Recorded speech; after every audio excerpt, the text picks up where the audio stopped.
is an NBC News special report. Here's Matt Lauer. And good morning, everyone. I'm Matt Lauer, along with Hoda Kotb. History about to be made in South Carolina. The Confederate flag that's flown on the grounds of the Statehouse in Columbia for more than 5 decades, a symbol of hate for many, heritage for others, is about to be taken down and moved to a museum. This comes just weeks after this historic vote by state lawmakers, and just over 3 weeks after that deadly shooting at a black church in Charleston. NBC's Ron Allen is down there in that crowd somewhere. Ron, we were getting the aerial view.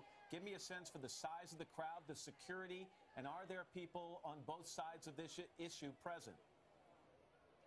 Matt, this is an incredible moment. People are starting to chant, "Take it down, take it down." There are thousands upon thousands of people here on the Statehouse grounds and crowding the streets around the Capitol. People have been coming here since early this morning to be a part of this and to witness it. We can see that the honor guard is in place. A small honor guard will march out to the flag, take it down. This is going to be a small, brief, dignified, quick ceremony that's not going to last very long. Also, on the steps of the Capitol, we can see a large contingent of relatives of those who lost loved ones so tragically at Mother Emanuel Church just a few weeks ago. This is so much about them, and I can see the governor there now. I can see Nikki Haley shaking hands with some of the relatives at the top of the steps there. That was the cue that this is about to begin, because the governor, when she arrived, we were told that the ceremony would begin. There is very, very heavy security here. The area is closed off for blocks. There's been a ban on carrying personal weapons within 250 yards of this place as a precaution, because people are concerned about the passions that are on both sides of this issue. There have been protesters out for the past few days. There was an epic debate in the House of Representatives here that lasted for 12, 13 hours, well into the night a few days ago, debating whether this flag should come down or not after 54 contentious years here in South Carolina. And now that is going to happen in a brief, dignified ceremony that should be getting underway at any moment, because the governor's in place and now the honor guard is in place. We expect this to begin any moment. And Ron, let me interrupt for a second. We also have Chuck Todd standing by in Washington. And Chuck, as the ceremony is about to take place, and Governor Haley did spearhead this effort after saying she was a changed person after those murders at that church. Talk about the significance of this happening at this moment in our nation's history.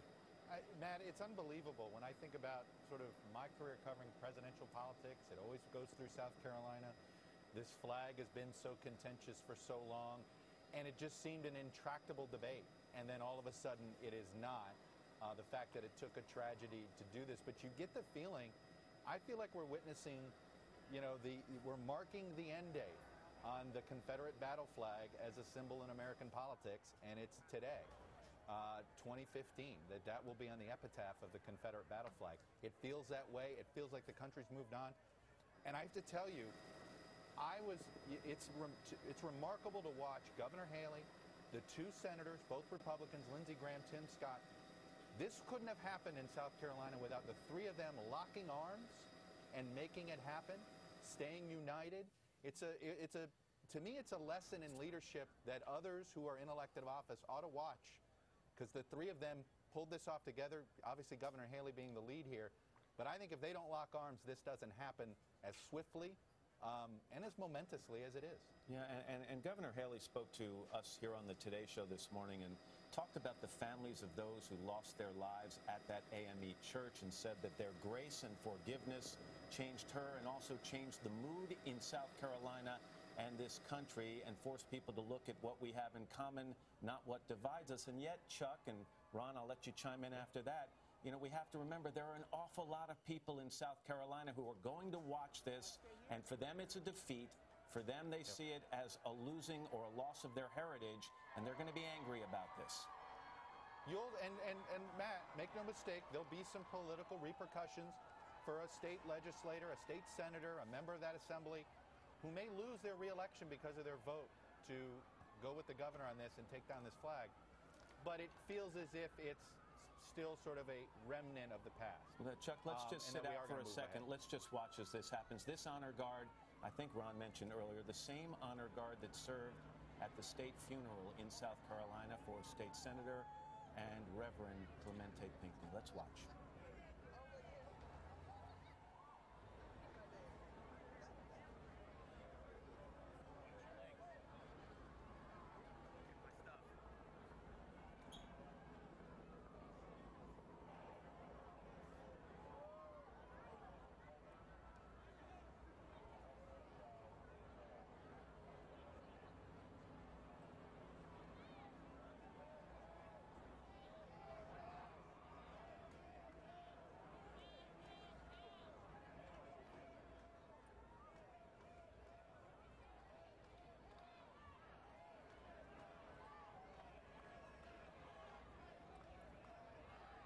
You can hear chants in the background continuing, "Take it down."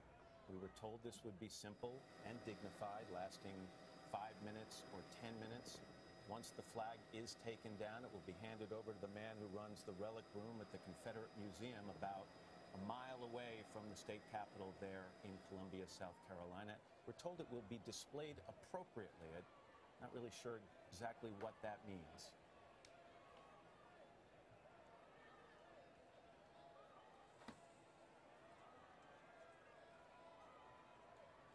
And I would expect you'll hear a cheer as this flag starts to come down.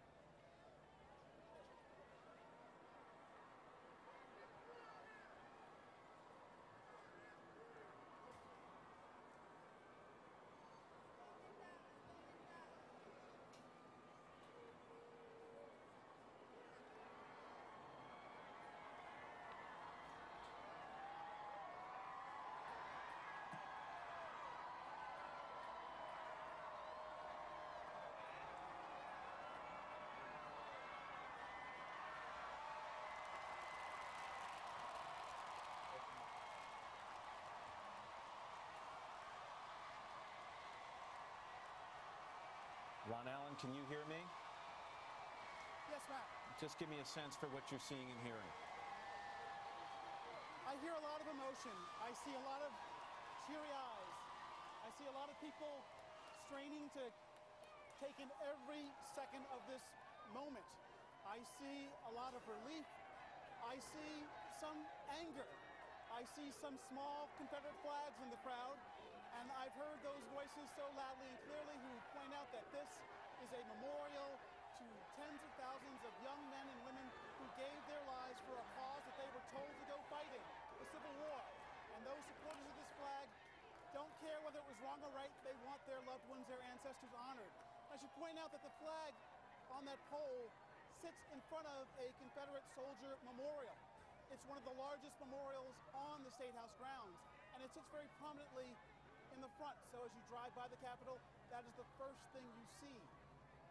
The flag, of course, will not be there any longer, but others point out that that is enough of a monument, along with many others here, to honor the memory of those soldiers. But this is a moment when South Carolina is really desperate and trying to move on.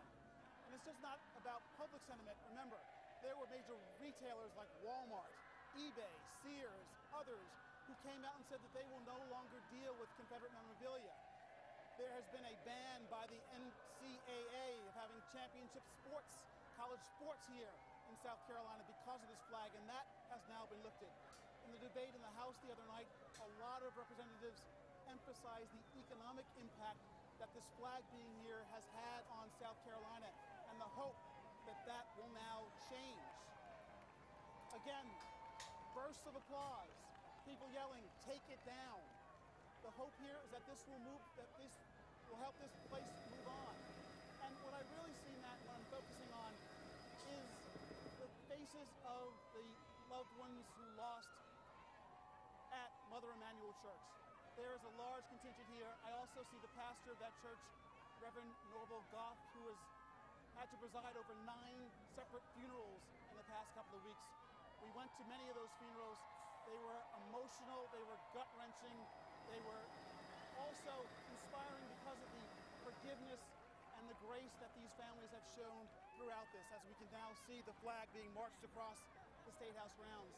But I see a lot of tears in the eyes of those families. I see some measure of relief. I see also, and I heard them talk about how bittersweet this is because it took the lives of their loved ones to make this happen. And those 9 were such innocent and ordinary people.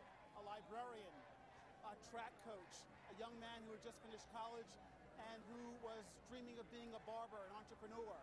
Mothers, fathers, grandfathers, the oldest 74, the youngest 26. Ron, let me jump in for a second. This, we're watching that flag being handed over to Alan Roberson. He's the director of the South Carolina Confederate Relic Room and Military Museum.